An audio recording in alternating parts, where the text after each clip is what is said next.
Welcome, everybody, to the show. This is the Straight No Chaser podcast, where we talk about human freedom through technology, money, economics, and philosophy. In today's show, we have Jordan Bravo. Jordan has an amazing podcast called Sovereign Computing, where he goes through ways that you can just limit the amount of information that you release about yourself out into the wild world of the internet. It's a fantastic series, and I really think you should go and check it out if you find this interesting. Jordan is a super smart guy, has spent a lot of time looking into privacy technology, and a lot of people seem to think that privacy comes with a bad connotation, like it's a secrecy thing, something that you have to hide, or you only use it if you have something to hide.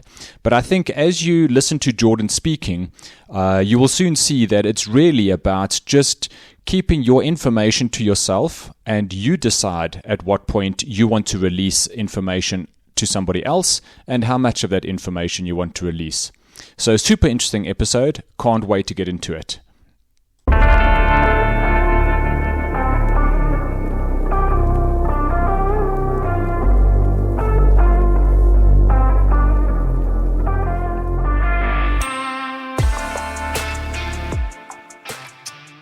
Excellent. Okay, we are live and we are recording.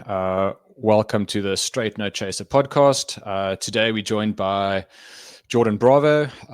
Jordan has his own show, in fact, a podcast show, and his is called Sovereign Computing, and that's really the topic that I want to chat to Jordan about today. So, Jordan, thank you for giving up some of your time. I appreciate having you on the show. Thanks for having me, Gavin. Great. So, Jordan, so you have a show, it's called Sovereign Computing. Before we get into the details of the show, I just wanted to ask you, what was your sort of aha moment when you realized that not all is as it seems, and we've sort of given up privacy, we've given up our sovereignty?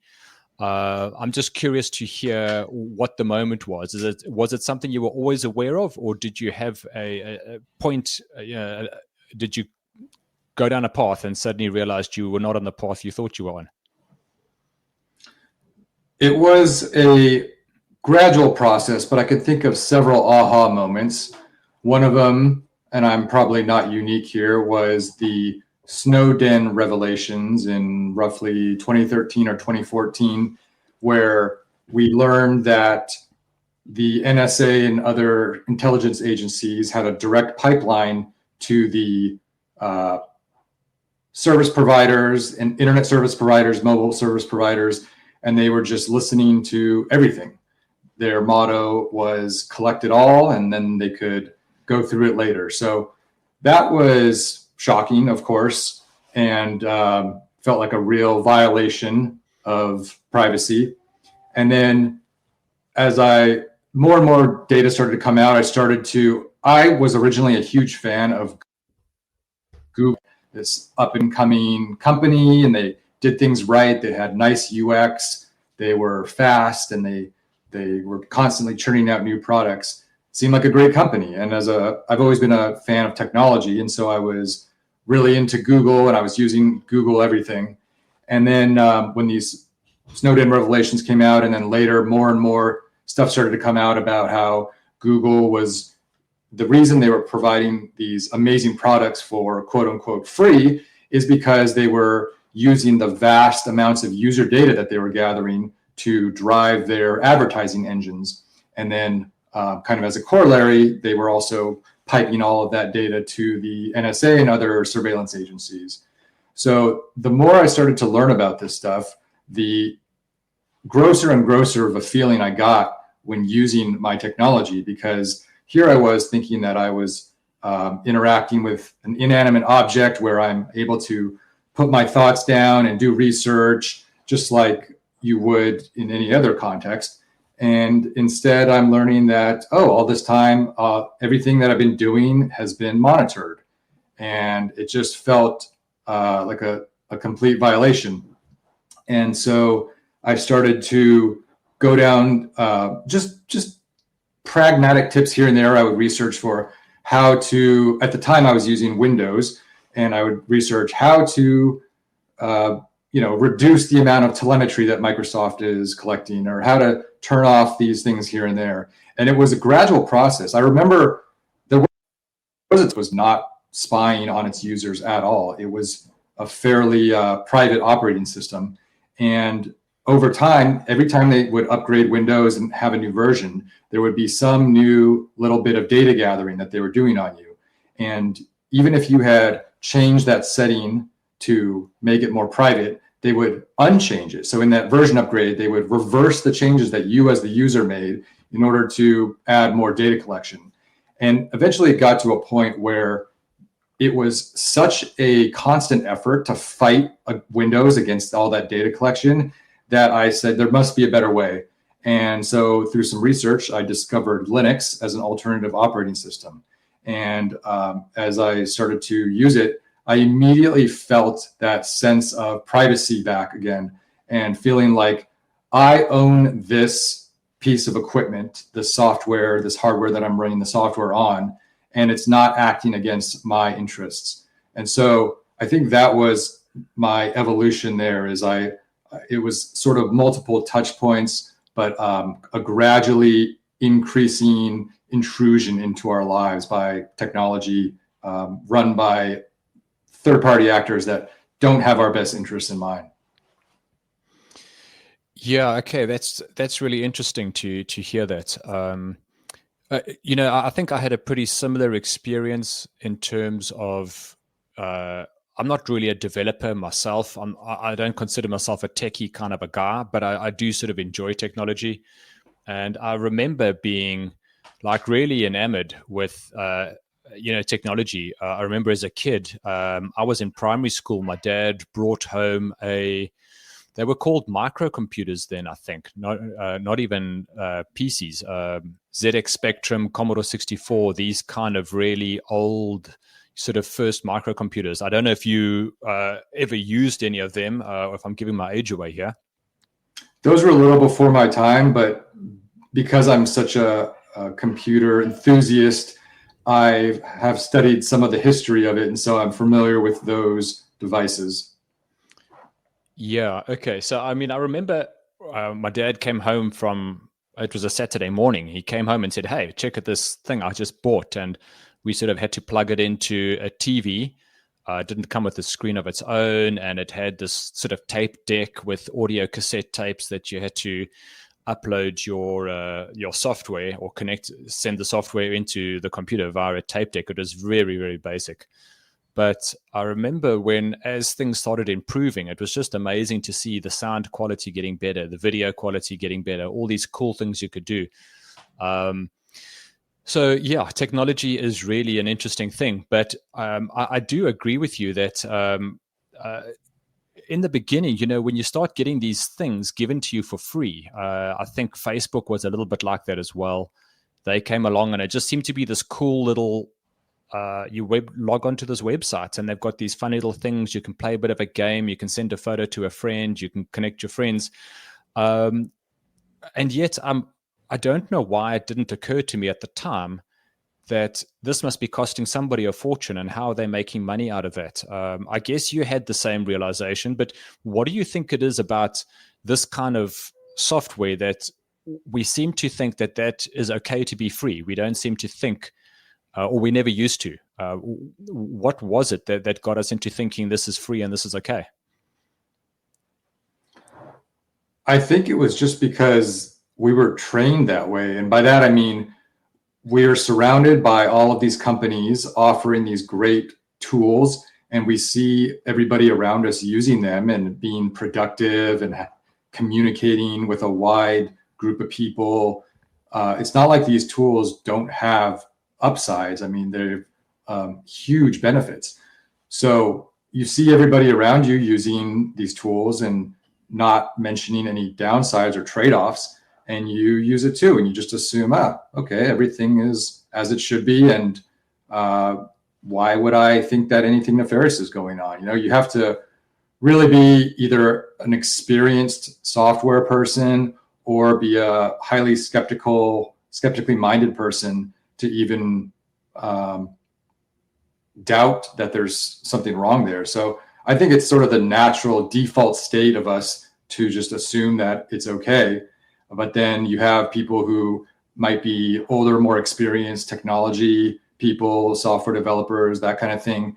And they know how stuff works under the hood, and they start ringing the alarm for everybody else saying, hey, this is something fishy is going on here. You guys are exposing yourselves to all of this data collection. So for me, I mean, that's just how I was raised with computers and technology. And there was no real point at which anything ever made me think they're not doing it in my best interest. So kind of like if you look at the converse side of the story I just explained of how I saw the Snowden revelations and then other research that I did after that, up until that point, I had no reason to doubt that these tools were doing exactly what they said and no more. So I guess that's how I see it. Okay. So coming back to your show, Jordan, you have a show called Sovereign Computing. I'd like to just stop right there as we've just started and just look at the name, Sovereign Computing. Can you just explain why you chose that name and what that concept actually means to you? Yes. I think I got the idea for the name from the company Start9. They make a sovereign server operating system, and I refer to them a lot because I think they make a great product. And I'm not affiliated with them in any way, but I'm a fan of what they do. But the reason I mention that is because sovereign computing, it means computing, and by that I mean devices that could be laptops, desktops, mobile phones, smartphones, your Bluetooth devices, your home IoT devices, your smart TVs, any kind of computing hardware and software, which is you're using it in a sovereign manner. That's a manner that is you own it.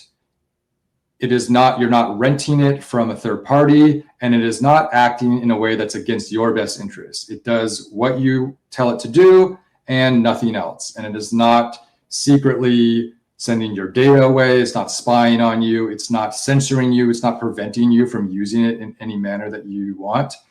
And the reason that I use the term sovereign computing is it's because it's broad enough to encompass all of the different topics that I think are important. So for example, on the Sovereign Computing Show, we discuss things like Bitcoin, Linux, Graphene OS, privacy, self-hosting, and a lot of similar topics. But there's already podcasts and shows out there on Bitcoin. There's plenty of them. There's also there's also podcasts out there on self-hosting, and there's podcasts out there on Linux, and there's podcasts out there on privacy, etc. But I wanted to be able to cover all of these topics because these are means to an end, and that end is sovereign computing. That end is being able to live your life where you have ownership over your technology and not the other way around. So you are not a slave or a tool of the tools that you are using. And again, they should not be doing anything that you are not telling them to do. They should not be doing anything in secret that somebody else programmed them to do that is against your best interests. And when we think prior to technology, like modern technology in terms of computers and computing devices, this was a pretty common concept where the things that we use, we know that they're only working for us and doing what we tell them to do. So I've given this example before. It's a little bit of a tortured metaphor, but you think about pre-industrial era. Let's say you were using a hammer and a saw to build a structure. When you're hammering that nail in with the hammer and you're sawing that wood with your saw, you are not worried that there is somehow that the hammer is siphoning off a part of your energy that you're putting into swinging it and sending that to the hammer manufacturer so that they can store it up and use it later, right? When you're sawing, you're not worried that the saw manufacturer is somehow profiting from your ability to saw and that it is weakening your structure. That just seems ridiculous. But with the modern computing age, we live in a cloud computing era where we are constantly connected, and therefore we have these invisible pipelines of other organizations like governments and companies directly into our homes. If you think about it, your internet connection is a pipeline to the outside world and to other people and other organizations. And so because we can't see it, whether it's Wi-Fi or Ethernet, it's digital. Does our mammalian alarm bells, our evolutionary evolved mechanism for danger that somebody's intruding into our homes? But it's happening. I mean, it's actually taking place. And so if we can't control what's going in and out of our homes and what's going in and out of our brains and our devices as we're reading and learning things, watching things, we really have no control over ourselves. It's almost like a bodily autonomy thing. It's people whispering in your ear when you're asleep and giving you subliminal messages of something that goes against everything you believe in. So that's kind of happening all the time as we are using our devices and not able to control and take a firm stance on what information is coming in and out. Yes, I must say the way you've expressed your show, I mean, I enjoy the way you've done it, because the topics you cover seem to be the things that I use every single day. It's in my day-to-day life. It's, from my mobile phone to my laptop to the apps or the software on both of those, and how that relates to privacy. So I think that's the part of your show that really resonates with me. Is it's practical, day-to-day, real-life stuff. That it's not a philosophy that is like a weird thing out there that has no application in real life. I mean, you're talking about really the things every single one of us is using day to day. What I did find interesting about, you were talking about the intrusion into your life. I'm not sure if this is an episode that you are planning on speaking about, but the Internet of Things, a term that's been around for years now. But a lot of that talks about smart devices, smart homes, everything inside your house. And you just mentioned the intrusion into personal lives. What is your view about that move towards smart homes, smart devices, IoT? I definitely have thoughts on that, but I do want to take a quick digression. Something I wanted to add is that the approach that I'm taking is because I'm not the only person who recognizes this issue. There are many people who have, and some people's reaction is to go completely caveman. It's to say, you know what, if I can't control this technology and I can't trust it, I'm not going to use it. I'm going to go live in a cabin in the woods, and I'm going to be completely low tech. And that way they can't get to me. They can't spy on me. They can't surveil me. They can't censor me. And that approach is not attractive to me. I love technology. I still want to continue to use technology in the modern world and take advantage of all of the benefits that it offers. But I want to use it in a way that serves me and my family and the people I care about, rather than some other nameless organization that doesn't have my best interest at heart. So that's why we focus on these things. We get into the nitty-gritty details of how to use things day to day and still use them in a manner that achieves that same purpose of being private and secure and sovereign, but allows you to still have the vast majority of the benefits of these technologies. So you can have your cake and eat it too. Just takes a little bit more thought ahead of time and a little bit of learning and how to do these things differently.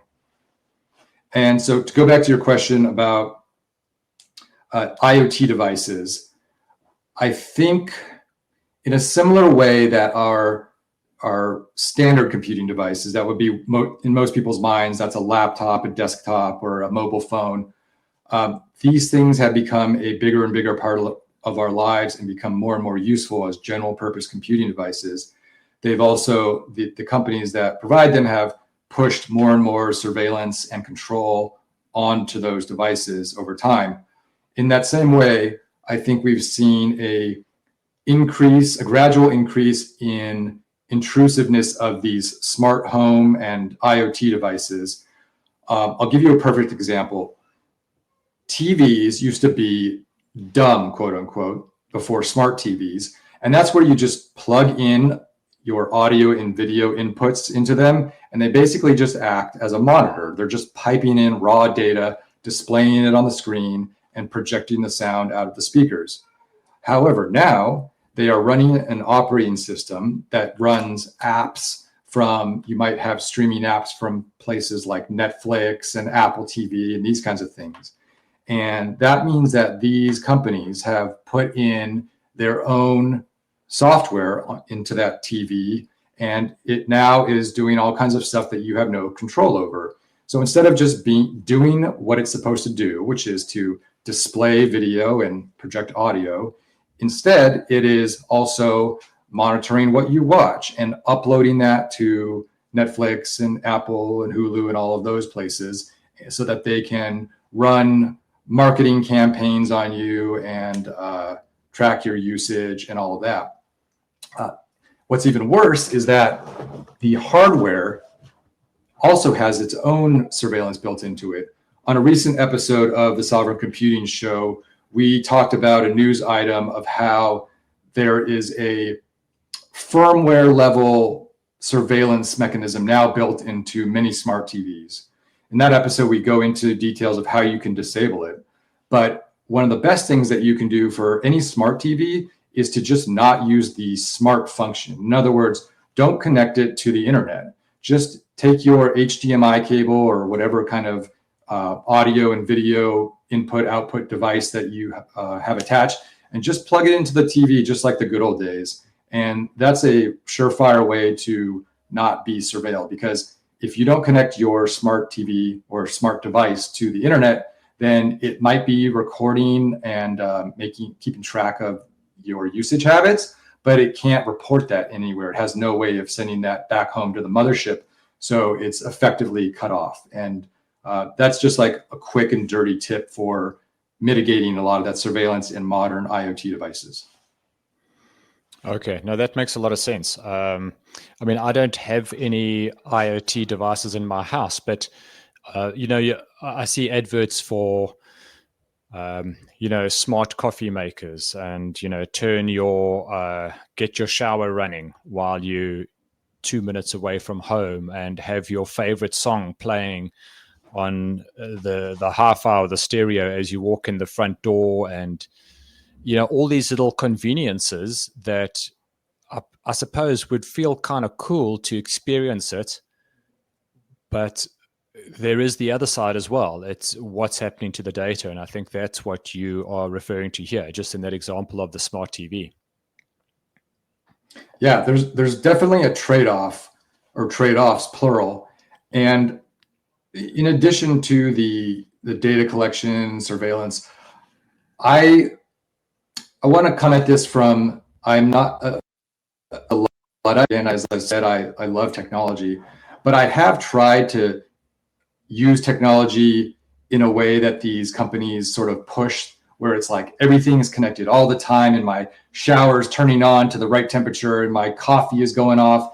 And if to anybody who's ever tried to live like this, it is not worth it. It is like, let's set aside the data collection part for a second, just hypothetically. It's not being tracked, it's not being surveilled, this is all under your control. I don't find that enjoyable. It's kind of exhausting, and it's a constant maintenance burden to be hooking everything up and making sure, like, I'm looking at my smartwatch every 5 seconds. Oh, is my coffee maker doing what it's supposed to be doing? Is my shower heated to what I want? Is my garage door open? Like, it just becomes, at what point does your entire life get taken up by just constantly maintaining all of these apps and smart devices that you've attached to your life? And I realize this is a personal choice thing right here, but I'm honestly asking you, I mean, have you ever tried to use smart stuff and found it just to be not worth the hassle? Well, I don't think I've tried to do any of these smart devices in my house, like the coffee or the shower. But the one example I can give to you is the very first smart watch I got. It was actually a sports watch, and I bought it because it could track, heart rate while I was running and things like that, cycling. And the watch had this feature where you could receive notifications from your phone. And I thought, oh, well, this sounds quite cool. I mean, this was many years ago. So I switched that feature on, and I don't think I lasted more than about 4 hours. And eventually I just shut that feature off because every time my phone beeped, my watch beeped. And I very quickly realized I'm getting double the annoyance for every single notification that's coming in. It was strange, watch beep, phone beep, watch beep, phone beep, all the way through the day. And so, as I say, I lasted 5 hours. I shut that thing off. I've never, ever gone back to it again. And I mean, that's a fairly basic example. I think these days with Apple watches that people have, they're so used to glancing at their watch the whole time. It probably seems normal, but yeah, that level of like mental energy that you're burning in the back of your mind constantly with all this notification stuff was not for me at all. I mean, nothing to say there's anything wrong with the Apple watches, but I appreciate what you're saying. Trying to maintain some sort of perfect nirvana in your house with all these devices is probably going to slowly drive you mad. Yeah, I agree. I think it's a notification overload and that cognitive burden, like you mentioned. Now, if people want to do that and they enjoy it, I'm all for it. I'm not gonna. I think that's a personal choice, but I would say consider the cost and the trade-off in terms of your data being leaked and surveilled and lack of control that you have over your personal data. Yeah, 100%. I do want to go back to something that you mentioned earlier about, some people decide they're going to live like a hermit in some mountain cabin to get away from the technology. And I agree with you that for me is not an option. I do love technology. I think it's incredible what it does for us. And, there are some things, like if you take Bitcoin, for example, I mean, that is pure technology. If you choose to cut yourself off from technology, you choose to cut yourself off from this freedom money. So that for me is one example right there for anybody that says to me they want to go live in a log cabin in a mountain somewhere and get away from technology. I think you give up perhaps a bit more than you think you are. Agreed. I wanted to add that when we use technology the way that most of us naively do, in terms of the way that big tech companies push on us without taking into consideration these trade-offs that we've been talking about, one thing we don't realize, or that most people don't realize, is that when you have a third party who is holding your data, you don't actually own that data. So when I have my pictures and videos that I take with my family, and it goes from my phone and uploads it to my Apple iCloud account or my Google Drive account, for example, if you read the terms of service, you actually have no legal claim to that data. They can cut you off from it at any time. And also, when you don't have it stored on your device in a way that you control, and it's actually being hosted by a third party, what you're actually doing every time you want to look at a photo or one of your own documents or anything like that is you're raising your hand. This is all happening electronically, so this is a metaphor, but you're raising your hand and you're saying, "Dear Mr. Apple, can I access my own data, please?" Or, "Dear Mr. Google, can I look at my own photos that I've taken with my own phone?" And to me, this is humiliating. We are being treated like children. We are being infantilized. It's kind of like saying, "Oh, you are not capable of managing your own stuff, so let us do it for you, and don't worry your pretty little head about it." And I just find this to be revolting. And so this is part of what feels good about taking back control of your own tech, is that you own it, and no other company can just arbitrarily decide to change their terms of service. Maybe one day you wake up and you no longer have access to all of the data that you thought was yours. But when you take back control of it and you have it in your own sovereign stack, as we like to call it, computing stack, that's not a problem for you. You could have it for 50 years. You could pass it down to your children, and that you don't have to be locked into any ecosystem, right? Like I don't have to, when I'm making the decision on my next smartphone to buy or my next computer to buy, I don't have to take into account the whims of what Apple has done recently. I don't have to worry about, oh, is this going to be compatible, or am I going to be locked out, or do I have to keep paying for a higher tier subscription?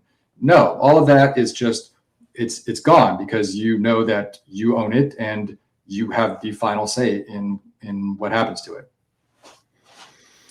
Yeah, that makes a lot of sense, because I think the amount of data that we collect or produce with our photos, our videos over time, it's massive amounts. It's gigabytes of stuff, and it's sort of difficult to move that. If you're with one hosting service and all your stuff is on there, whether it's iCloud or Dropbox or whatever it may be, if you've decided, well, you don't like the service anymore.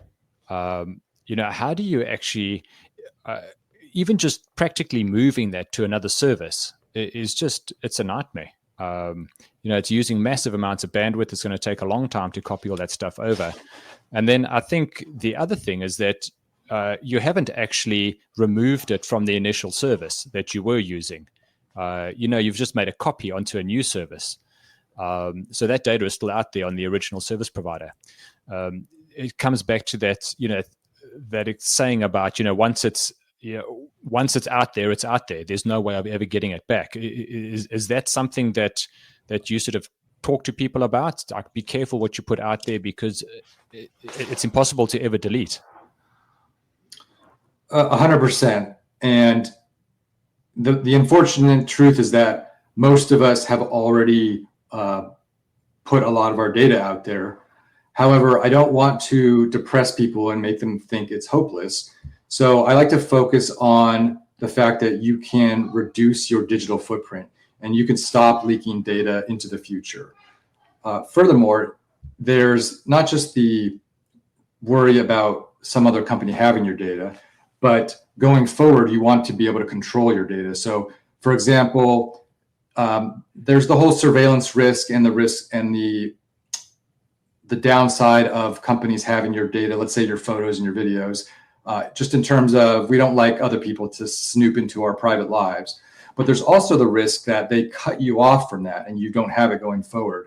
So if you take control of your data and move it from one of these third-party providers into your own custody, going forward, no matter what happens, you will not be cut off from your data. So I think that's a huge benefit that people should think about and maybe work towards moving their data into their own control.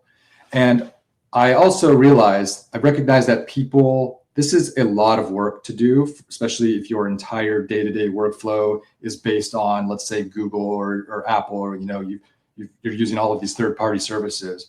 And so I encourage people to take a gradual approach to this. Don't try to change everything overnight. You're just going to get overwhelmed and frustrated, and you're going to give up.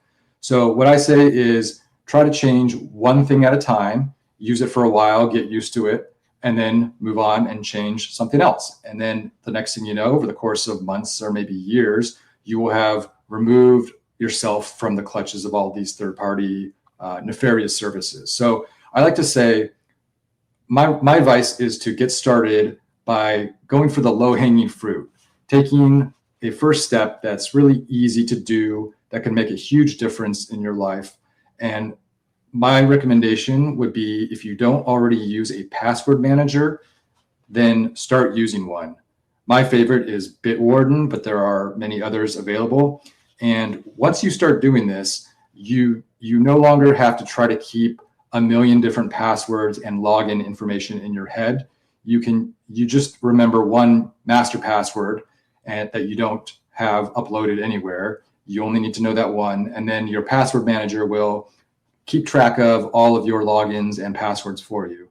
And this is actually a huge first step, I think, for most people, because most people's digital lives are scattered all over the places. They've got dozens or hundreds of services and accounts that they're signed up for. They don't know what's where. They don't even know like what passwords they've used on different ones. Sometimes they reuse the passwords, having to reset their passwords.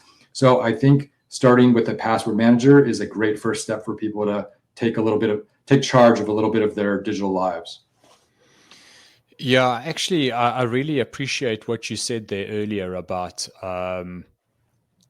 taking charge and just starting with something small. So when I was going and looking at the episodes that you've put out, the subject matter that you've covered, I was kind of curious. The first one you did was calendars and contacts. And I remember thinking to myself, wow, that's like a small little thing. I almost thought you would probably have started with something bigger, like, browsers or email or something that's, has maybe carries more significant data. But thinking about it now, in terms of what you've just said about starting off small and easy, I think calendar and contacts now makes perfect sense as a great way to start with something small, something easy, something everybody understands. And making sure that you're not just sharing that information out there. So I guess the question is, was that the rationale behind how you decided to structure the episodes and the topics that you covered? Yeah, and I drew a little on my own experience when I wanted to de-Google, de-Apple, de-Microsoft, all of that stuff. One of the first things I noticed was, whoa, I'm using them for my calendar and contacts sync. A lot of people, especially if you're using Android, for example, all of your calendar or all of your contacts and your calendar entries, it's all synced to Google, and you just don't think about it. It's automatic. And similarly, if you're on iOS, all of your stuff is synced to your Apple iCloud account, all of your contacts and calendars. And so when you stop using those services, it's immediately apparent to anybody who's using a smartphone or just modern living is, oh, how do I store all of the people that I know, the contact information, and sync that? And my calendars, everybody uses a calendar digitally.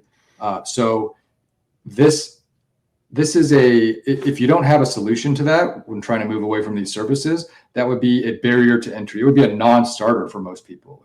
If people can't have some way of syncing and controlling their contacts and calendars, then they're just not going to be able to move off of these platforms. So that was my motivation in doing that first, because it's actually a separate piece that you can extract. For example, you can keep on using Gmail or Microsoft's email, Hotmail, whatever it might be.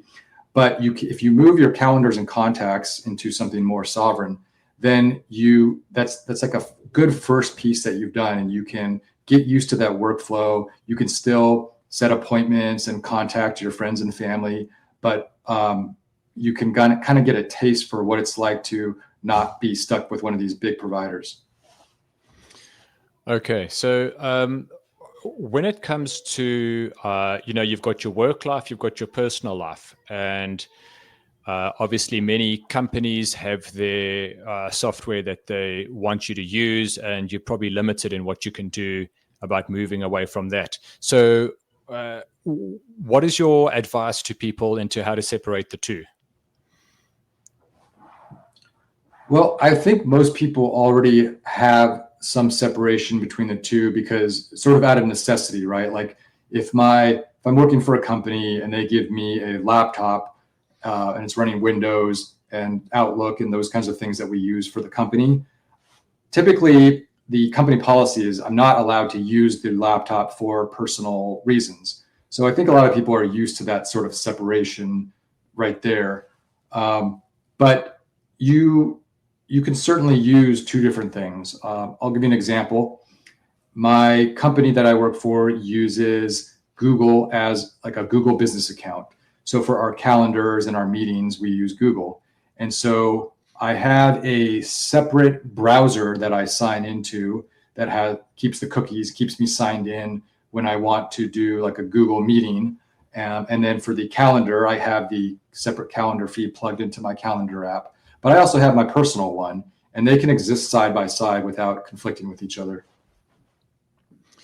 Okay, yeah. No, that makes sense. I suppose I'm probably thinking about it from my point of view, where I am a business owner, um, and my stuff is kind of all mixed up together. I tend to email my friends from my work email address because it's my business. I'm not having anybody telling me how I can and can't use company resources. So I think I probably need to do a little bit more thinking. And I suppose it's the same for any other sort of entrepreneur or small business owner as well, is to keep that line separate between personal and work stuff. Otherwise, it's really a mess. I mean, separating that is quite difficult.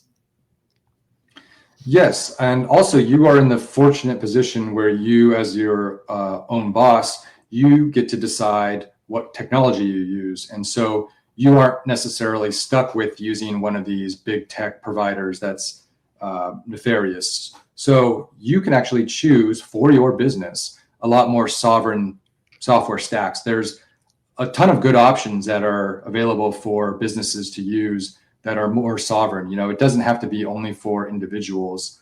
I'll give you an example.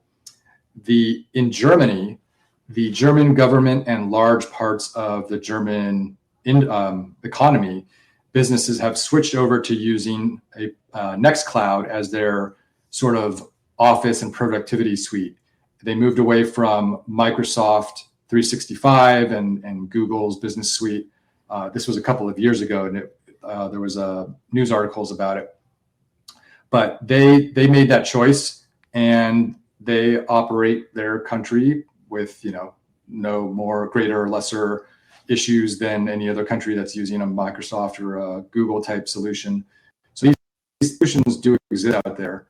Another one off the top of my head is Matrix. So where traditionally a company might be using something like Slack or Microsoft Teams, instead there's a lot of open source projects out there and other organizations, especially in Europe, where digital privacy is a little more of a top of mind.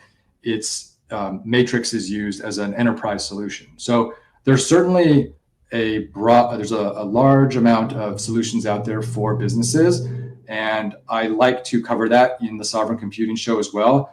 I don't personally own my own business, but I do recognize that we need to have these solutions for businesses as well, not just individuals, because businesses make up a large part of the economy and a part of the user base as well for these services. We're coming up close to our time, but I guess my final question for you, Jordan, is of all the topics that you've covered, and I'm just mentioning a few. I guess I'm going to shell out your show a bit, but some of the topics you've covered is the calendars and contacts that I've mentioned earlier. You've spoken about messaging, emails, mobile phone numbers, file storage, browsers, how to do private payments, app stores and how to work around app stores, mobile OS. Of all those topics that you've covered, what has been the most surprising for you in terms of ease of use and was easier than you thought?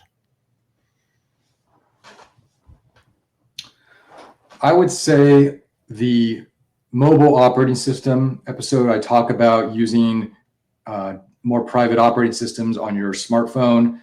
And specifically, I have been using a different type of Android called Graphene OS, which is Google completely removed from it. And I thought that it was going to be a really handicapped experience, that I wouldn't be able to use all of the apps that I use. And I have found that 99.9% of the apps work just fine without it. There is one app, Cash App, that currently has an issue that I've been trying to resolve, and it may or may not end up working. But I have banking apps, I have productivity apps, all the usual stuff. And it just, for the most part, works completely seamlessly, just like your typical Google-laden Android. Well, For some reason, I knew you were going to mention an episode of yours. I have not yet gotten around to watching or listening. So I'm going to make a note right now to go and check that one out. I have heard about the Graphene OS, and I'm really curious to just learn a bit more about that. Jordan, is any topic you sort of want to cover, or something, final thoughts you want to talk about on the show itself, or maybe a bit about some up and coming topics that you want to cover in your show? One topic that we've covered recently was how to use AI and LLMs, large language models. We talk about the spectrum of completely surveilled and censored options to the other end of the spectrum where you're hosting your own models and accessing them in a very private manner, and then some in between options. So if anybody out there is curious, they use LLMs and AI chatbots, but they want to know what are the options for doing it in a more private manner that's not leaking all of their data, then check out the episode on sovereign AI. Excellent. And I think that is the latest episode that you've just dropped, isn't it?